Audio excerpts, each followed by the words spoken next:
Hello students, আমি Nitish sir জ্ঞানজ্যোতি coaching সেন্টারের পক্ষ থেকে তোমাদের প্রত্যেককে জানাই আরও একবার স্বাগত।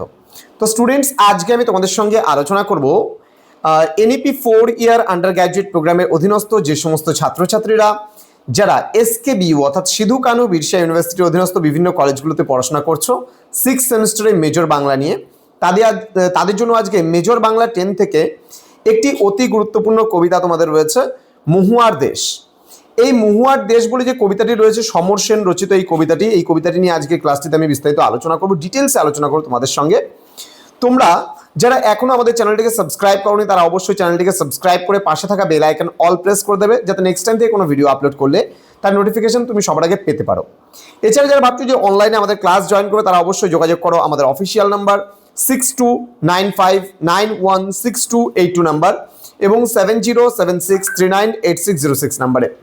তোমাদের টোটাল কোর্স ফি থাকছে তোমাদের এই সাধ্যের মধ্যে জাস্ট কিন্তু 1199 রুপিস। এখন আমরা স্টুডেন্টদেরকে অফারে দিচ্ছি বলে 99 রুপিসের বিনিময়ে তুমি কিন্তু পুরো কোর্সটা কভার আপনি পেয়ে যাচ্ছ। 99 রেজিস্ট্রেশন করলেই পুরো নোটস পত্র থেকে শুরু করে রেকর্ডিং ভার্সন ক্লাস থেকে শুরু করে ইচ অ্যান্ড এভরিথিং সাজেশনস তুমি সব কিছু ফ্রি পেয়ে যাচ্ছ এবং পিডিএফগুলোও কিন্তু ফ্রিতে পেয়ে যাচ্ছ। তো দেরি না করে আজই যোগাযোগ করো আমাদের সঙ্গে এবং যুক্ত হয়ে যাও আমাদের অনলাইন ক্লাসে। চলো শুরু করছি আজকের কবিতাটি, মহুয়ার দেশ যে কবিতাটি রয়েছে সেই কবিতাটি। মহুয়ার দেশ কবিতাটি সমর সেন রচিত। তোমাদের যে কয়েকটি কবিতা বলে যে কাব্যগ্রন্থ রয়েছে সেই কাব্যগ্রন্থ থেকে কিন্তু নেওয়া হয়েছে। আবারও বলছি, সমর সেন রচিত কাব্যগ্রন্থের নাম হচ্ছে কয়েকটি কবিতা, সেই কবিতা থেকে মহুয়ার দেশ কবিতাটি কিন্তু নেওয়া হয়েছে। 1937 খ্রিস্টাব্দে মাত্র 21 বছর বয়সে কিন্তু কবি সমর সেন কিন্তু এই কবিতাটি লিখেছিলেন। বোঝা গেল এই কবিতাটির উপস্থাপনা কি বললাম, মাত্র 21 বছর বয়সে কিন্তু তিনি করেছিলেন। ঠিক আছে, চলো আলোচনা করবো এখন মূল কবিতাটি। প্রথম প্যারাগ্রাফ, কবিতাটি দুটো স্তবকে বিন্যস্ত হয়েছে, মানে দুটো প্যারাগ্রাফ রয়েছে। প্রথম প্যারাগ্রাফে কি বলছে সেটা একটু জেনে নেওয়া যাক।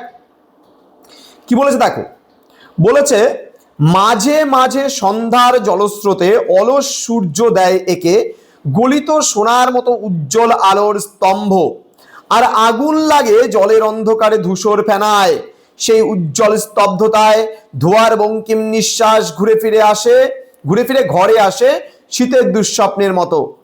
অনেক অনেক দূরে আছে মেঘমদির মহুয়া দেশ, সমস্তক্ষণ সেখানে পথের দুধারে ছায়া ফেলে দেবদারুর দীর্ঘ রহস্য আর দূর সমুদ্রের দীর্ঘশ্বাস রাত্রের নির্জন নিঃসঙ্গতাকে আলোড়িত করে। আমার ক্লান্তির ওপরে ঝরুক মহুয়ার ফুল, নামুক মহুয়ার গন্ধ। তাহলে এই যে প্রথম প্যারাগ্রাফটা আমি পড়লাম এটা একটু তোমাদের বুঝিয়ে দিই, একটু ভালো করে বুঝে নাও। কি বলছে, মাঝে মাঝে সন্ধ্যার জলস্রোতে অলস সূর্য দেয় একে। কি বলেছে যে সমর সেন রচিত যে এই যে পাঠ্য কবিতাটি, এই কবিতাটি দুটি স্তবকে কিন্তু বিন্যস্ত। তার মধ্যে প্রথম যে স্তবকটি রয়েছে এই কবিতায় ধূলি ধূসরিত নাগরিক জীবনের ক্লান্তি ও অবসন্নতা কিন্তু অভিব্যক্ত হয়েছে এখানে। অর্থাৎ এখানে নাগরিক জীবনে অর্থাৎ সমাজের যে মানুষ, সেই মানুষগুলোর যে ক্লান্তি, সেই মানুষগুলোর যে একটা অবসন্নতা, সেই অবসন্নতার কিন্তু অভিব্যক্ত এই কবিতায় তুলে ধরা হয়েছে। এবং কবিতাটির মধ্যে কবি ফুটিয়ে তুলেছেন তার স্বপ্ন ও স্বপ্নভঙ্গের বেদনাময় কিন্তু অভিজ্ঞতা। তাহলে কবির যে স্বপ্নভঙ্গ হয়েছে এবং কবি অনেক কিছু চাইছিলেন যে তিনি অ্যাচিভ করুক, কিন্তু সেগুলো কিন্তু অ্যাচিভ করতে তিনি পারেননি, অর্থাৎ তার কিন্তু এটা ভঙ্গ হয়ে গেছে। তো সেই বেদনাময় যে দুঃখ জর্জরিত যে সিচুয়েশনে কিন্তু কবি এই মানে কবিতাটা লিখেছে। প্রথম স্তবকটি যখন আমরা আরম্ভ বা শুরু করলাম তখন কিন্তু কি হয়েছে বলতো, তখন কিন্তু এখানে আমরা দেখতে পাই যে অস্তগামী সূর্যের আলোয় ঘনায়মান সন্ধ্যার আশ্চর্য রূপ ছবি এখানে ফুটিয়ে তোলা হয়েছে। অর্থাৎ বলেছে মাঝে মাঝে সন্ধ্যার জলস্রোত, অর্থাৎ সন্ধ্যার জলস্রোত বলতে এখানে যখন সূর্য অস্তগামী অর্থাৎ কি সূর্য বিদায় নেওয়ার আগে যে সন্ধ্যার যে জলস্রোতে, সেই জলস্রোতের মধ্যে কি বলছে, গলিত সোনার মতো উজ্জ্বল আলোর স্তম্ভ কিন্তু সে এঁকে দিয়ে যায়। বলছে আর আগুন লাগে জলের অন্ধকারে ধূসর ফেনায়। তার মানে জলটাকে দেখে, জলের অন্ধকার ধূসর ফেনা দেখে মনে হয় কি আগুন লেগে গেছে, অর্থাৎ সূর্যের যে শেষ কিরণটুকু যে প্রোভাইড করে দিয়ে যায় বা এখানে যে বর্ণাময় যে ছটার আলো আর কি দিয়ে যায় সেটাকে কিন্তু বোঝানো হয়েছে। বলছে সেই উজ্জ্বল স্তব্ধতায় ধোয়ার বঙ্কিম নিঃশ্বাস কিন্তু ঘুরে ফিরে আসে শীতের দুঃস্বপ্নের মতো।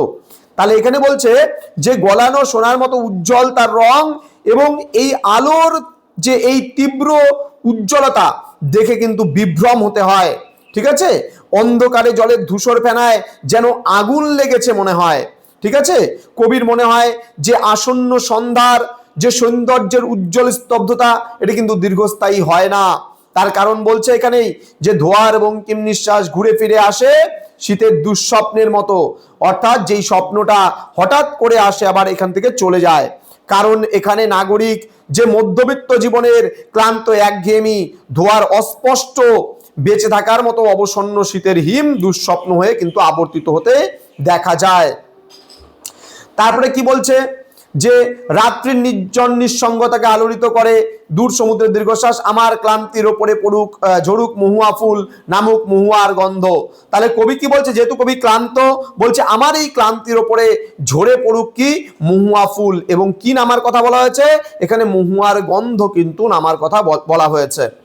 এবং দ্বিতীয় যে স্তবকটা রয়েছে, দ্বিতীয় স্তবকে বলা হয়েছে এখানে অসহ্য নিবিড় অন্ধকারে, অসহ্য মানে কি যা সহ্য করা যায় না, তাহলে এখানে অসহ্য নিবিড় অন্ধকারে মাঝে মাঝে শুনি মহুয়া বনের ধারে কয়লা খনির গভীর বিশাল শব্দ, আর শিশিরে ভেজা সবুজ সকালে অবসন্ন মানুষের শরীরে দেখি ধুলোর কলঙ্ক, ঘুমহীন তাদের চোখে হানা দেয় কিসের ক্লান্ত দুঃস্বপ্ন। অর্থাৎ এখানে কবি যে যান্ত্রিকতা, সেই যান্ত্রিকতায় বন্দি কবিমন তখন মেঘমদির মহুয়ার দেশের পরিত্রাণ খুঁজে পেতে চায়।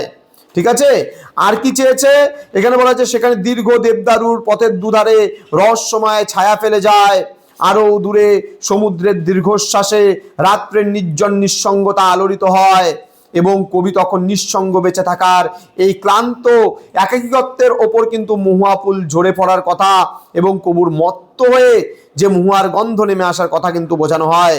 আর দ্বিতীয় স্তবকে তিনি বলেছেন যে এখানে একটা সম্পূর্ণ ব্যঞ্জনা সৃষ্টি করেছেন, বলছে বাস্তবে মহুয়া বনের ধারে সেখানের অসহ্য নিবিড় অন্ধকারে কয়লা খনির গভীর এবং বিশাল শব্দ, যেটা ক্লান্তির আভাস ভেসে আসে, এবং এই মহুয়ার দেশে শিশির ভেজা সবুজ সকালেও পরিশ্রান্ত বিধ্বস্ত মানুষ ধুলোর কলঙ্ক কিন্তু গায়ে মাখে। তাদের ঘুমিন চোখে কবি দেখেছেন আধুনিক জীবনের বিপন্নতার ক্লান্ত দুঃস্বপ্নের যে মানুষগুলো, সেই দুঃস্বপ্ন কিন্তু কবি দেখেছেন। এবং কবি শেষে বলেছেন যে অনেক অনেক দূরে এখানে আছে রোমান্টিক ভাববিলাসে মত্ত নাগরিক মধ্যবিত্ত মন, যে মহুয়ার দেশের ছবি কবি কল্পনা করে বাস্তবে কিন্তু তার সঙ্গে মেলে না। সেখানেও হানা দেয় আধুনিক পৃথিবীর ক্লান্ত অবসন্নতা, কুশ্রিতা এবং একঘেয়ে যান্ত্রিকতা। তাহলে এখানেও কিন্তু যান্ত্রিকতা ছুটে আসে, আসলে মানুষের চোখে শুধু মহুয়ার দেশ এর তাৎক্ষণিক হাতছানিটুকুই থাকে, কিন্তু বাস্তবে সেখানে কোনো মুক্তি বা পরিত্রাণ কিন্তু কোনো থাকে না। তাহলে এই যে মহুয়ার দেশ কবিতাটি সমর সেনের রচিত, এই যে কবিতাটি রয়েছে, এই কবিতার মধ্যে দিয়ে আমরা দুটো প্যারাগ্রাফ পাই, এবং সেই দুটো প্যারাগ্রাফের মধ্যে খুব সুন্দরভাবে একটা নাগরিক জীবনের খুব মানে ব্যথিত ক্রন্দনময় একটা কাহিনী কবি এই কবিতার মধ্যে দিয়ে খুব সুন্দরভাবে তুলে ধরেছেন। তো মহুয়ার দেশ কবিতার মধ্যে দিয়ে আমরা তার বিষয়বস্তুটা পাই। তো তোমরা যারা ভাবছো যে আমাদের জ্ঞানজ্যোতি কোচিং সেন্টারে তোমরা অ্যাডমিশন নেবে, নোটসপত্র যারা নিতে চাচ্ছ, তারা সময় নষ্ট একেবারেই করো না, হাতের নাগালে কিন্তু তোমাদের পরীক্ষা। তো যত বেশি সময় নষ্ট করবে তত কিন্তু সময়গুলো অপচয় হবে তোমাদের। সুতরাং সময় নষ্ট নয়, সময় অপচয় নয়, আমাদের সঙ্গে সরাসরি যোগাযোগ করো। আমাদের অফিসিয়াল নাম্বার 6295916282 এবং 7076398606। ইতিমধ্যে অফার যে আমাদের চলছে, সেই অফারে 1199 টাকার কোর্স কিন্তু সম্পূর্ণ বিনামূল্যে তোমরা 99 টাকা রেজিস্ট্রেশন করলেই কিন্তু তোমরা পেয়ে যাচ্ছ। তো দেরি না করে আজই যোগাযোগ করো আমাদের সঙ্গে এবং যুক্ত হয়ে যাও আমাদের অনলাইন ক্লাসে। দেখা হচ্ছে খুব তাড়াতাড়ি আরো একটা নতুন বিষয় নিয়ে তোমাদের সঙ্গে। তোমরা প্রত্যেকেই ভালো থেকো, সুস্থ থেকো। Thank you so much, thanks for watching after all, thank you.